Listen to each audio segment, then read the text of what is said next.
Vamos conversar aqui sobre a maravilhosa graça, né? A maravilhosa graça. E hoje a gente vai chamar a atenção. Bom, a graça em si já é algo maravilhoso que Deus proporcionou à humanidade, tá bom? É a grande prova de Deus de que ele nos vê como criancinhas. Sabe essas criancinhas tolinhas, egoístinhas, cheios de maniazinhas? Ele nos vê dessa forma, né? Pessoas totalmente crianças, infantis, mas que ele ama. Não é assim que os pais fazem com seus filhos, né? É, é, eles amam mesmo suas crianças sendo crianças, né? Cheias de maniazinhas, essas coisas todas. Eles amam demais. E Deus é assim. Né? Então Deus nos trata como criancinhas. A graça é essa maneira dele atuar com criancinhas. Entendeu? A graça em si são várias atuações do próprio Deus na nossa vida para nos fazer superar nossas deficiências diante dele, diante de nós mesmos, diante da humanidade, entendeu? Então é assim que funciona. Aí a gente tem aqui, falando dentro da graça, a gente fala sobre a trifunção do Espírito Santo. A trifunção do Espírito Santo na vida de um salvo. Trifunção quer dizer três, né? Três funções. Então a explicação aqui diz assim: o resumo de todas as ações de Deus, atendendo sua graça, o plano dele, a partir de três principais funções, objetivando salvar o maior número possível de pessoas. O projeto da graça foi feito para isso, para salvar o maior número possível de pessoas sobre a face da terra. Né? Então, digamos que Deus faz, né, 1000 ações nesse sentido, 1000 ações. Essas 1000 ações se resumem a três funções. É isso que o texto, é isso que esse estudo busca mostrar. Três funções atendendo a graça de Deus, né, em relação a nós. Então vamos ver aqui. Aí ele coloca assim: o Espírito é o próprio Deus, o Espírito Santo é o próprio Deus. Somente ele poderia executar a graça. Né? Isso é ótimo, né? Saber disso é ótimo. Aí diz assim: por seu amor, justiça e santidade, só ele pode exercer essas três funções, né? Por sua onisciência, onipresença, onipotência, por sua sabedoria, inteligência e perspicácia, tá? Por sua grande por seu grande conhecimento do ser humano, ele nos conhece muitíssimo bem, ele conhece cada pessoa muitíssimo bem, então só ele pode executar essas três funções, pela imagem e semelhança que está em toda pessoa. Todo mundo foi criado à imagem e semelhança de Deus. Então, somando tudo isto, só o Espírito pode operar, não é, essas três funções. Quais são as três funções? Está aqui. A primeira, convencer. Convencer o homem, o ser humano, do pecado, da justiça e do juízo. Só ele pode convencer. Né? Às vezes somos tentados a pensar que nós podemos. Não, só ele pode convencer, porque cada ser humano é um ser humano diferente. Você não se conhece, quanto mais conhecer o outro. Eu não me conheço, quanto mais conhecer o outro. Mas o Espírito conhece muito bem a mim e conhece muito bem ao outro. Então ele sabe como convencer a mim e como convencer o outro ou qualquer outra pessoa. E ele faz isso muito bem, né? Então, convencer, mostrar a revelação a todo mundo.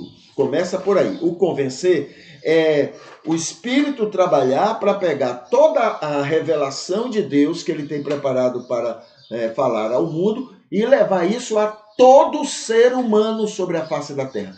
Todos que já nasceram, todos que vão nascer, todos são alcançados por essa revelação de Deus. Todos. Não foi só para alguns, não. Todos. Não é porque Deus ama igualmente a todos. Tá? Segundo, iluminar para todo mundo ver e entender a revelação. Então também faz parte desse convencer. É uma série de atos que ele vai agindo para o objetivo convencer, né? Amar e respeitar todas as pessoas. Isso é próprio de Deus. Amar e respeitar. Deus não obriga ninguém a nada. Tá? Então, amar e respeitar todas as pessoas do jeito que elas são. Isso significa amar. Amar. Quem ama, faz assim. Tá? Alcançar,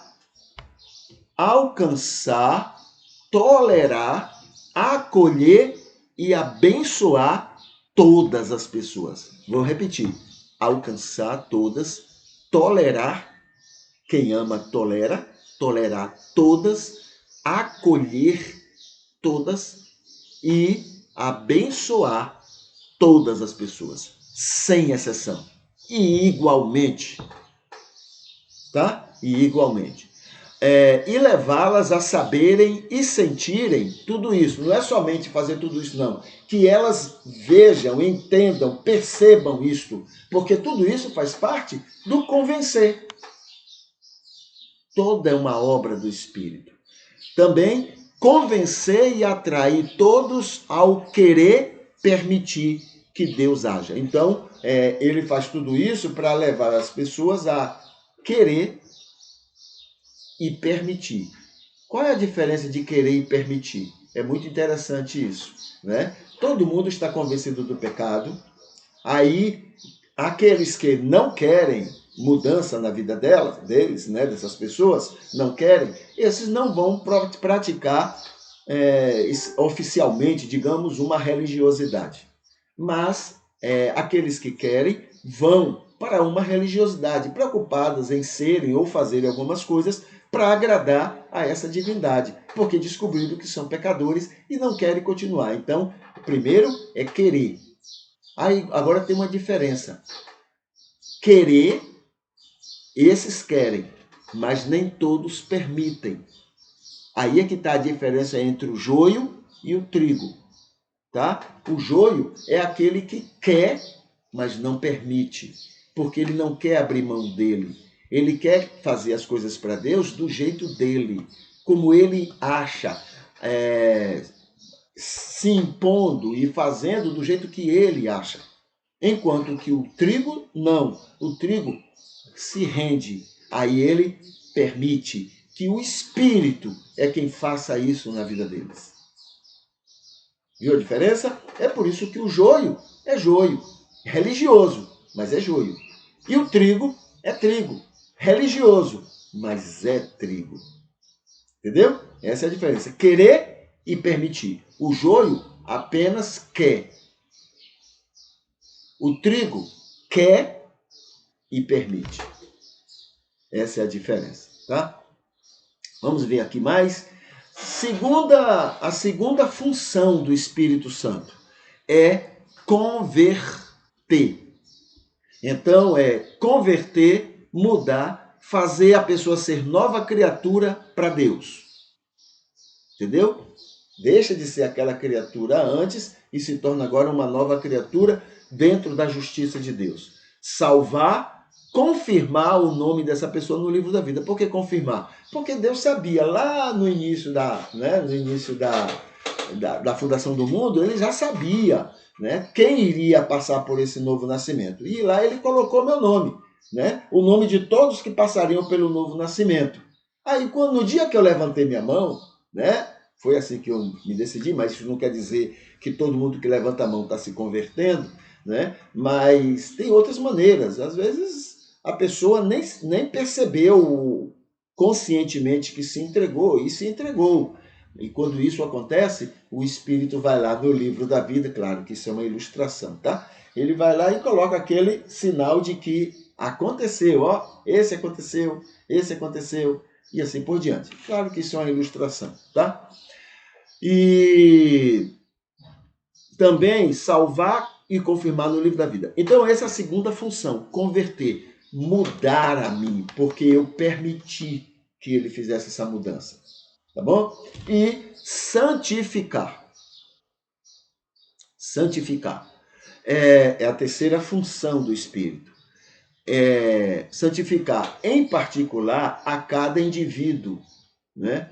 Santificar, processo, parecer com Jesus. É um processo que nos leva a parecer com Jesus Cristo.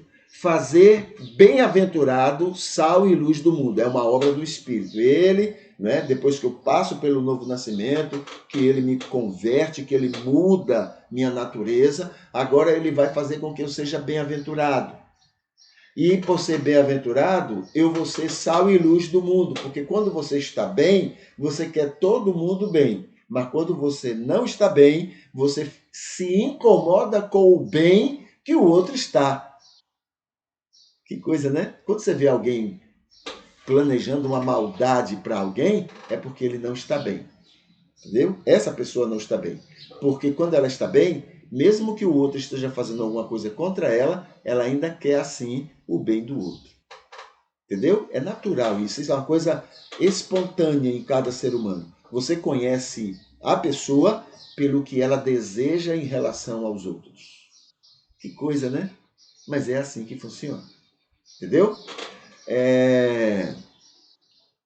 Então, cadê? Fazer, nos faz bem-aventurados, luz do mundo. Isso inclui a ação do fruto do Espírito na vida da gente. Vida abundante neste e em outro mundo. É o que o Espírito opera na vida da gente. Agora, por causa disto, tudo, não é? Dessas coisas todas que eu mencionei aqui, não é função dos salvos. Então, vou mencionar aqui algumas coisas que não são função dos salvos. Primeiro, julgar e condenar o mundo. Não é função nossa. Não temos nenhuma obrigação disso. Pelo contrário, quando a gente faz isso, a gente atrapalha o ser luz e sal do mundo. Então, não é função nossa. Julgar o mundo, condenar o mundo, não é função nossa. A nossa função é ser luz e sal, qualquer que seja a circunstância que esteja. Pode ser uma coisa que me incomode, aí tudo bem, me incomoda, mas eu não tenho, ainda assim, motivo para julgar as pessoas. Cada um sabe por que está fazendo aquilo que ele está fazendo. Tá? Segundo, convencer com pregações e artifícios. Então a gente aprendeu que eu tenho que, quando eu vou preparar um sermão, eu tenho que arranjar alguns argumentos para convencer as pessoas da situação delas. Não é função nossa. Não é papel nosso. A Bíblia não nos leva, Jesus não nos obriga a esse papel, até porque não temos nenhuma condição disso. Entendeu? Então não é meu papel convencer ninguém de que ele é pecador. Esse é o papel do Espírito. O meu papel em relação a essas pessoas é ser luz e sal. Terceiro, converter com padronizações de conduta. Não é meu papel converter ninguém ou obrigar ninguém a se comportar como convertido. Olha, ser convertido é isso, isso, isso e isso. Se você não fizer isso, você não é convertido. Não é meu papel. O papel é do Espírito Santo. O Espírito é quem converte as pessoas.